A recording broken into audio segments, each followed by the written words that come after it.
It's May 8th, 2024. I'm in Marysville, Kansas, and I'm with Jerry Bernard. And he's a World War II veteran. Good morning. Good morning. Good morning. Hey. Yeah, it's good to see you. I understand you had a birthday yesterday. Yeah, Yay, happy birthday. thank you. Go ahead and brag about your age. Tell her how old you are. How old are you? How old? 97. There you go. So you were born in 1920. May 7th, yeah. 2 Wow. miles south of Cortland, Nebraska. On Highway 77. What did your folks do? What did your parents do? Well, my father was, started out farming, that he lost everything that his mom and them say in the 30s. But my father he was a rail, worked on the section there at Cortland. Great. My dad, he died pretty young. He was 68 when he passed away, and my mother just lacks a week of being 90. That's good. She was born and raised up there, and I stayed with my grandma a lot, and she had me carrying the coal and the wood and stuff in. And Grandma, every morning, we had biscuits and gravy for breakfast every morning there. Yeah, she was a good old gal. She weighed about, not too much over 100 and some. And she lived to be either 100 or right at it. I had a deal wrote down that was in the paper, and I don't know, I lost someplace. But yeah, my grandpa, he was a horse trader. They come up from Kentucky, up in Nebraska, and that's where they settled. Great. So did you go to school in Cortland?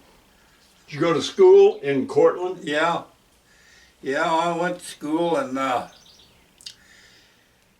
when I turned 17, why, my buddy, Norval Papke, he was from March to May older than I.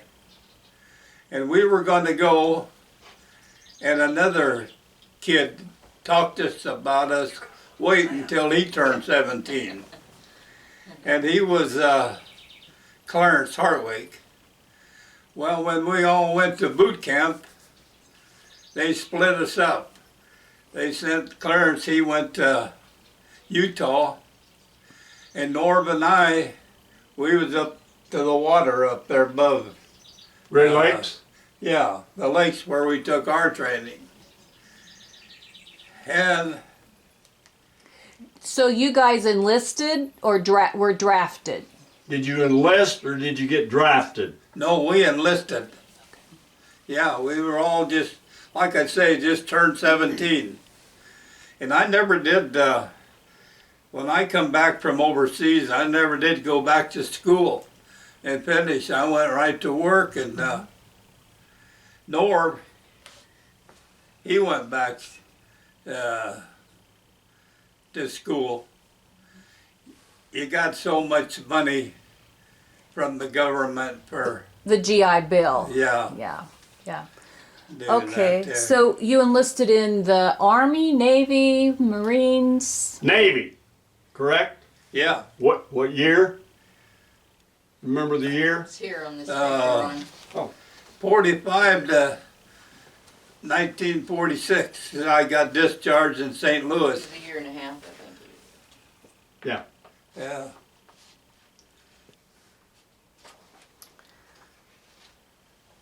Can you tell me what a typical day was like in basic training? Basic training, what'd you have to go through in a typical day? Where was we? You were in Great Lakes, Yeah. but what'd they make you do in a typical day? Oh, we was on the firing range, and you had to stay down, you know, otherwise, you know, and, a lot of exercise and, yeah, stuff, what have you. Did you have to get up early in the morning? Early in the yeah. morning. Yeah, they'd wake you up all times, eh? You know, you thought you was gonna sleep pretty good, was it? No. They'd have you up and your outfit would be out there marching and so forth. Talk. Yeah, they hold no pity on you. They work you over pretty good to see how good you are. So you go to training, and what was your duty? What did you become in the Army? Your duty after boot camp? What did you become after Navy boot camp? Well, we come. He was a seaman. I don't know first what Norb done, but me, I don't know. It seems to me that I got sick, and I was up to Lincoln, Nebraska, in the air base. I was in the hospital up there, that they call, and I ended up in Rhode Island. So it was, and they had the join of your states, like, you know, Nebraska and Kansas and Texas, all there, and UFO. So anyway, I like to dance and everything. So anyway, we were all partying at this UFO and the dancing, and I wrote my name on about where Cortland was in the state of Nebraska. And a little bit later I went back there to look, and there was somebody from home that had signed his name. I'll think of his name here in a little bit. But he was in the Navy. And yeah, we troop trained. I think we come in the north way down to California, and they,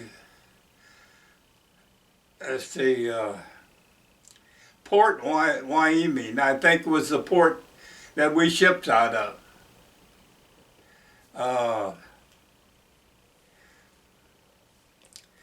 Getting ahead of myself there. Oh, I think right out of California, and we shipped with. Oh, I was going to tell you the name of our ship was the USS Haywood, and that Haywood is like H-E-Y wood. That's the boat. So we was out from the port, I don't know, a couple of days or so, something like that, and we blew the boiler on the ship, and we went to Pearl Harbor and had it repaired and done. While we was in Pearl, I never will forget one day, the water was nothing but boats. There's ships, destroyers, and what have you. And the next morning they got up, we were going to start out for the islands. Why, there wasn't a boat in sight. We was the only one there. What kind of a ship were you on, Jerry? It was Cruiser? yeah, I think more or less why they were, we were going over to take these other guys' place, and they were getting to come home. Replacements. I worked. Replacement. Huh? You were replacing another Yes, ship. yeah. And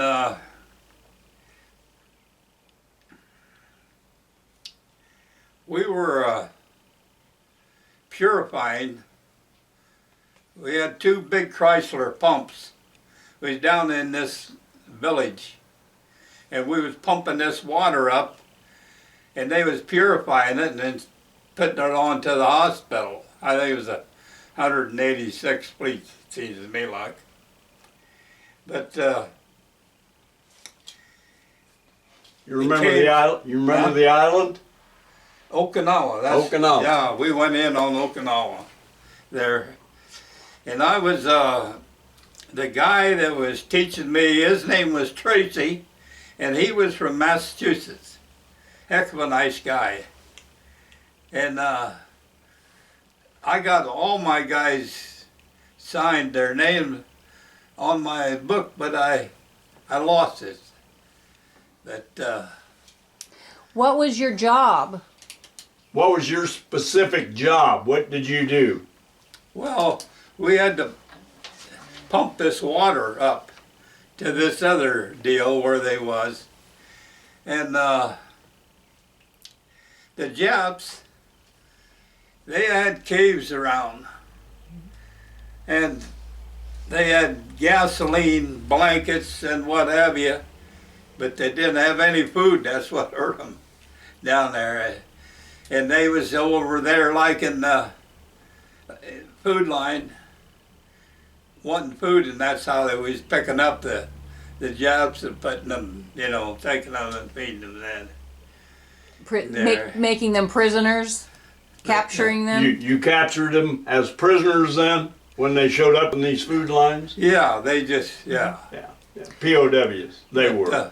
But I never had any of that going and picking. I see them getting the guys out of the line and taking them, but I had nothing to do with that there. My job strictly was to take over what Tracy was doing. And the guy by the name of Joe Syracuso, New York, I tell you, he's the old boy that was blowing some of them cave shots. He was just, oh yeah.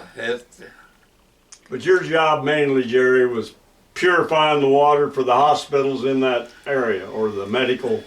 They had you doing a lot of things, but the biggest share of it was like I and another guy, we were down there.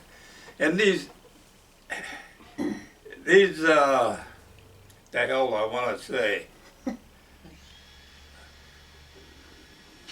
people that lived there. Natives. Yeah, that lived natives, yeah. Hell, they were out all times of the night, and they was stealing, or I don't know, picking up stuff. Hell, they down it up there on their head, and they was going down there, and we had a big shining deal, light, off of these pumps. We had 2 of them, and this one was, it was long. We shined that old light on them guys, and it was women. And there's a lot of them in that pictures there. Why, they, yeah, They'd steal you blind if you let them. yeah, The yeah, Okinawans. yeah. Did you stay in Okinawa the whole time? Or Were did you in Okinawa the whole time when you were overseas? Yeah, Okinawa strictly. yeah. Well, we were going over there. We stopped at a few islands, and I don't know, but I think probably took some guys off there and letting them in there, I suppose.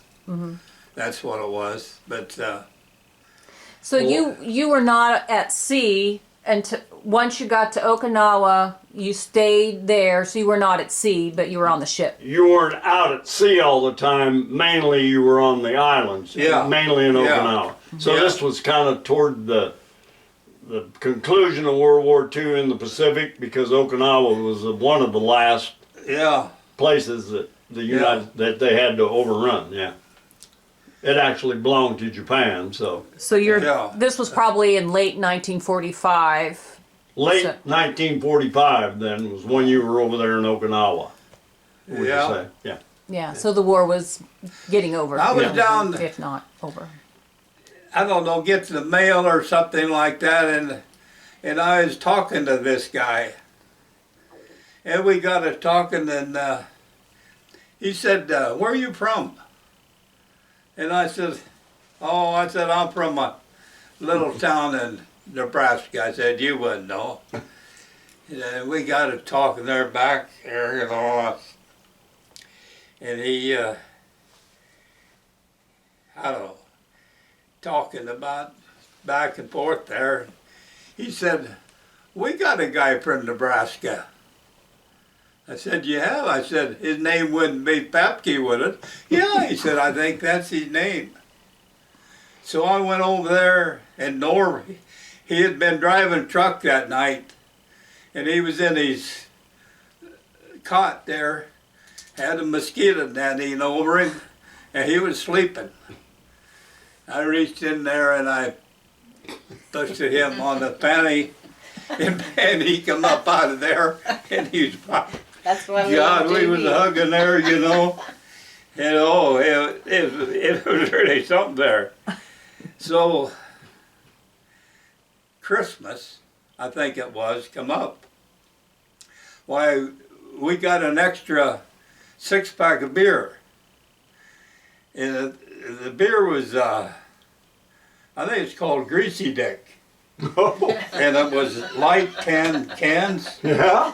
And they kind of had sawdust and stuff in there that packed in there. Uh-huh. Well, we were down there in this here rec area. And anyway, we was down playing and we were having a beer, you know, and this and that. And here come this officer that was over us, you know, and you could tell he had a quart of whiskey. Well, we didn't know he had it, but we could see that he had something in his shirt, and his arm was over it, and he was away from us. Anyway, we got to talking there. He wanted to know how we was doing and this and that. And the guy's name was Max something there, but he was from Kentucky, and they had a water canvas deal, you know, in there with spigots around, and you could fill your canteen with water. Well, old Mac, he filled that, he made what they called Raisin Jack. So anyway, when the old skipper, when he was come over there, and he pulled out his jug and giving us all a little drink in there, why, old Mac told him, he said, take a drink out of that there, had them spigots. Boy, that old skipper, he took a drink of that and he said, you guys can have my bottle. He said, boy, he wanted that hooch. Yeah. Yeah, Oh, that's a good yeah, story. it was, oh, I forgot a lot of stuff. I can't remember. Some of it will come back to me and yeah. Do you remember hearing when the war was declared over? What were you doing? Do you remember when the Japanese finally surrendered, where you may have been? Yeah, Were you still in Okinawa? yeah, you know, at night, their planes would come over, and you could tell it was their airplanes on account of they went yum yum yum yum yum yum. They had a different, where our planes were steady, moo, you know. And anyway, why, God, the movie or something would just getting right, and we'd have to douse her down and back out, and we'd hit wherever we was hiding. So. She wants to know if you know when the war, were you there when the war was over, Yeah, ended? yeah, there was little celebration and everything going on. Yeah. Somebody turned the spigot on real good. Yeah. You were in Okinawa then when the war was declared over. Yeah. Okay. Yeah. If I could say,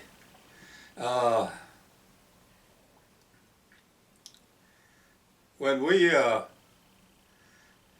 Norv and them guys, they left for home quicker than we did. And we stayed there and finally, they come when you had a chance, you could re-enlist or you could go home, whatever, you know, and of course everybody wanted to go home. They, you know, had enough. Yeah. Did you ever meet General You know, Eisenhower? I never forget, when I got to St. Louis to get, well, I'll get ahead of myself. When we came back the Northway. And we'd come in San Francisco, the old Golden Gate, we'd come in there. And we was getting our stuff going. And I had to go to St. Louis to get discharged. Well, I went to St. Louis to get discharged and run into a buddy of mine there. I know. His name was the same as Leanne that works at the bank. Stingamite. Stengelmeyer. Huh? Sekrinoff. Yeah. Stengelmeyer. Yeah. Stengelmeyer. Well, that's what this guy's name be was, darned. you know.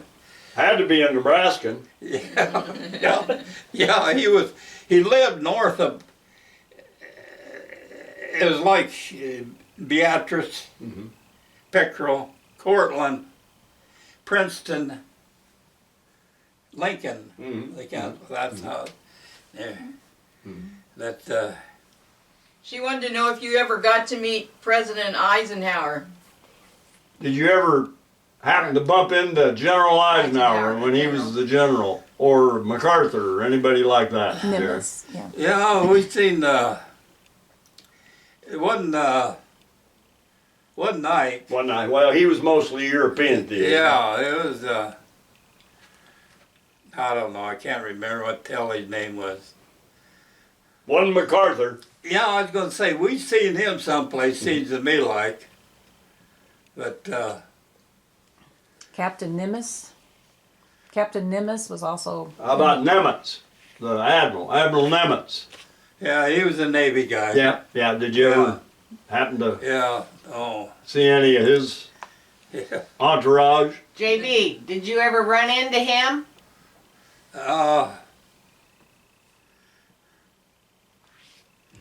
Yes and no.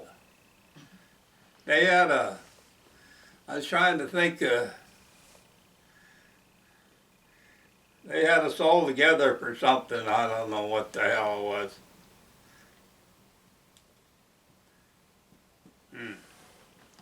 Might have been a reception for him, because I think he went to Okinawa shortly after the war. Yeah, was I'm over. trying Nimitz. to, there's a guy,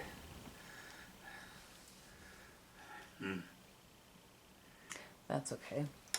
I can't think of his name right now, but he had, I don't know if he lost his life there on Okinawa or whether he was someplace else. But it seems to me like he was there. Mhm. When you got back to Lincoln, you had to walk, didn't you, to Cortland? When you Tell got out Ron of about Oh. your trip home. Oh, Yeah. Talk about your trip home. what was comical was we left St. Louis, and Wally was this guy, and so we went to the went to the liquor store and got a bottle, and we was on the train, Burlington. Mm-hmm. Every time somebody'd get off, you'd have a little drink. Hey, good Lord, you know, and what have you. Oh, and what was when we got discharged? I mean, in St. Louis, when they said you're a civilian, well, they was all throwing their hats up in the air. Well, Wally and I, we took off for the liquor store and had the bottle, and we was on the train, leaving. like I say, every time somebody leave, we'd have a little drink. Well, anyway, when we're going, going past Lincoln. We was east of Lincoln on the Burlington, going to Omaha. We had to go to Omaha and then back to Lincoln. Wally says, I know where we're at there. If we get off here at this highway there, right out of there.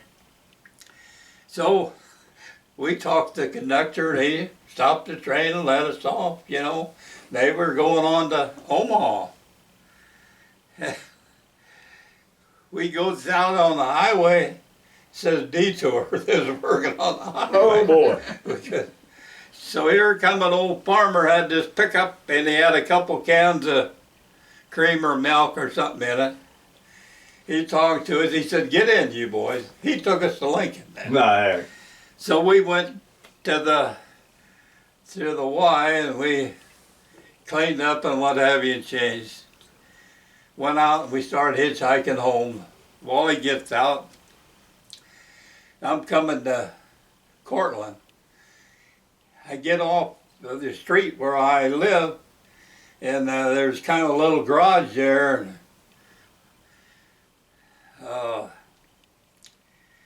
I got out there. When I was coming down there, down the highway there, well, I spotted my mother and the neighbor lady. They were walking down on the highway coming into just a block, like, you know. So anyway, I got off and I was in there, and when Mom and Gertie got there a little close, why, I come out of the garage there. What a surprise. yeah.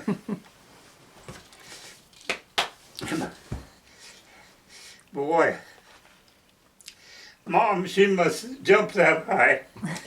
She was so tickled. That is so awesome. I'm sorry, I guess. That's all right, Jerry. That's okay. We can cut There's some. nothing better than a homecoming. We can cut some of that out. Yeah. Well, she was glad to see you. That's great. My dad, he was away working. Then I don't know, it was like a couple of days, or a day when he come home then, and he had no way to know that I was home. And when he was coming in the driveway to get the house and the garage, well, I stepped out of the back door and he seen me, and boy, he didn't know what to do. But he got her stopped. Oh, that's great. So how did you get to Marysville? How'd you end up in Marysville? Well, Railroad. I was working on the railroad, and roadmaster that I knew real well, and my wife's father, he was a foreman up to Omaha.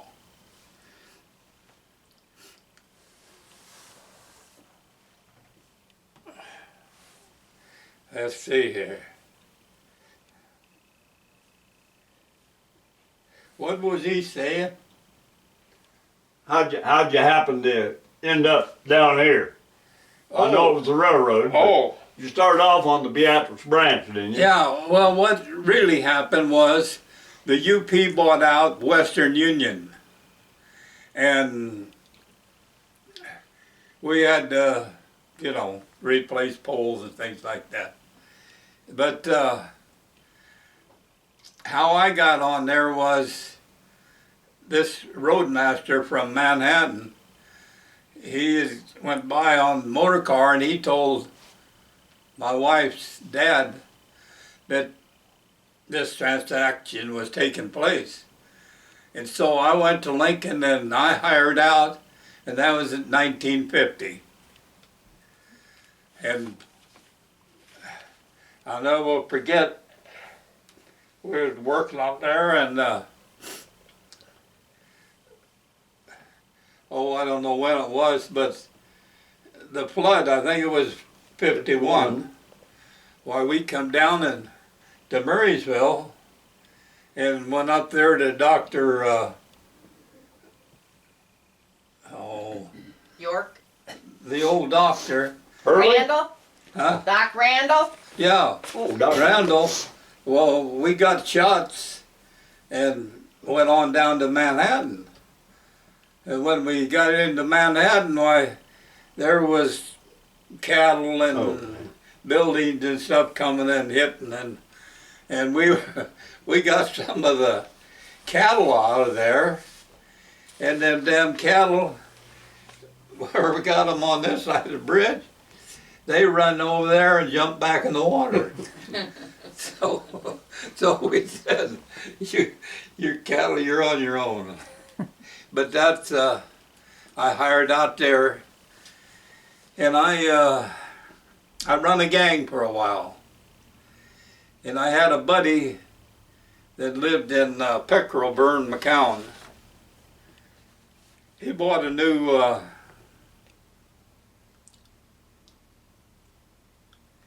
I believe it was a 51 Ford Victoria, something like that. But I was in put all the speakers in Salt Lake yard and put them all in Denver in the yard. Denver had it. There was some alcoholics. They'd work a little long enough so they could get a jug. Well, they'd put a wrapping on their leg or they'd, in their arm they couldn't work, so pay them off. They had all kinds of stuff. But you ended up in Marysville because Mom wanted to be closer, How come right? you ended up in Marysville?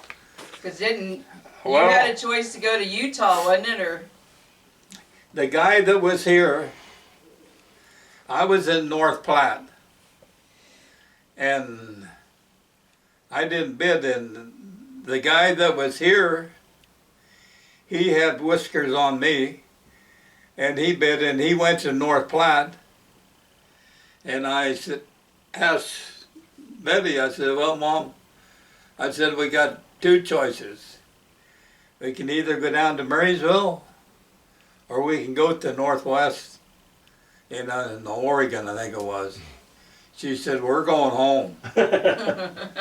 So that's, we come down here and I've been here There it ever is. since. Yeah. Yeah. And I was, I don't know exactly, when was this running through? Oh my God. Let's see. 74 or 5? Yeah, Somewhere in there. I know, because we was running to Hastings there a while, Yeah. and then we started All running the way through to North North Platte. Platte. When And did you that was about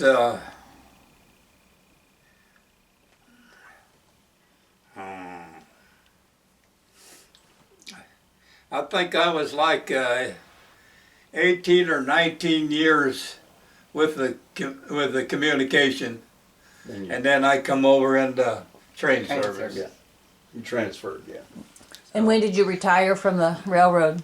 When did you retire? Huh? When did you retire? I Well, you think know, I think I retired in 1990. wasn't it? 90, Yeah, 1990, I think. 1990.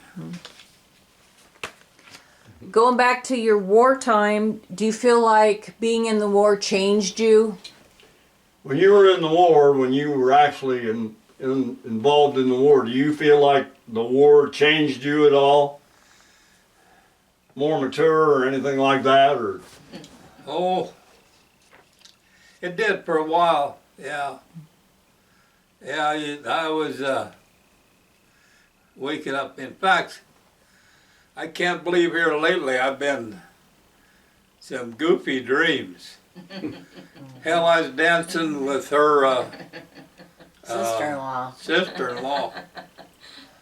Yeah. And hell, I was dancing up to Lincoln. And they had Ferris wheels and, oh, God, all kinds of that stuff.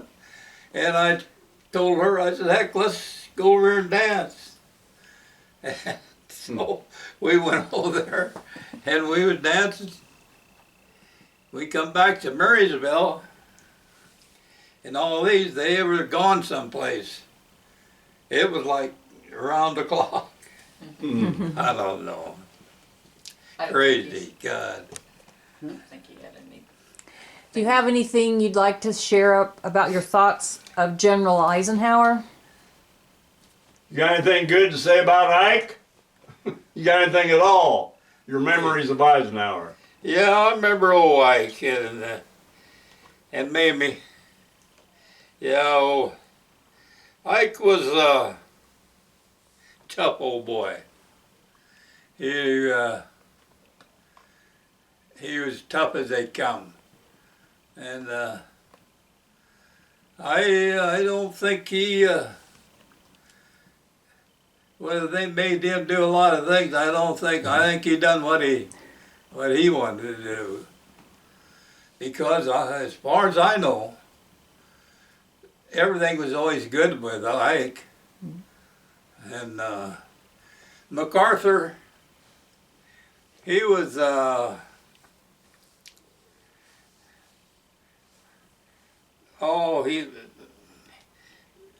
he would try to hide from him. Yeah, He had an ego about that big, yeah. compared to Ike. Yeah. Yeah. No, Ike and Mamie, God, yeah, Ike, I was trying to think of how old I was when hell, Ike, he was a star when I was real young. Yeah. Some of this, I'll think of it tomorrow or something. I can't. I'm with you. Just like here the other day, I was talking to my buddy that I knew most of my life, and I forgot his name. I couldn't. I looked at him, chalk. Really? And Jim kind of smiled at me. He said, "I have the same student as JP." Do You you- did pretty good for 97. Yes, you're Yes, doing very indeed. well. Do you have any message you'd like to give to the next generation?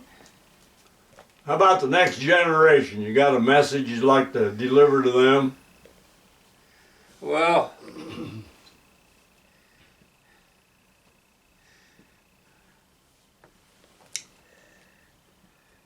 this is our country. None of these here others. Look at your camera. Around. Look at the camera, Dad. Look at Oh, yeah, I said, this is our country. And this here young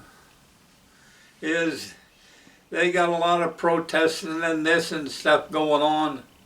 When, hey, if we had anything wrong, we settle it by talking and stuff. They can't settle anything anymore. You try to get guys to sit down, Democrats and Republicans, get them to sit down and talk to each other and get things settled and that. They've got nothing settled, ever. My class, the guys and everything, we work 16 hours a day. UP in the train service. And now what, 12? Mhm. Now they can work 12 hours. But it seems like they're scared to work. They'd sooner argue or they want stuff good. When you see somebody driving a Cadillac or something like that and waiting to get food. It's hard to understand sometimes. Yep. Is there We had any, No. We had a good leader in old Ike. We had a good leader in old Ike when he was president. Would You you bet. agree? Yeah. Yeah, he was. Yeah, he had the country behind him. Don't you think? Oh, and yes. when old Ike spoke out there to you, You listened. You knew it. It hit. Yes. You know, he's tops in my book. Mine too. No, Is there anything else you want to share about your time in the service? Anything else you'd like to share about your time in the service? yeah, well, you got to be ready for it. That's one thing about, you know, there's a, I don't know.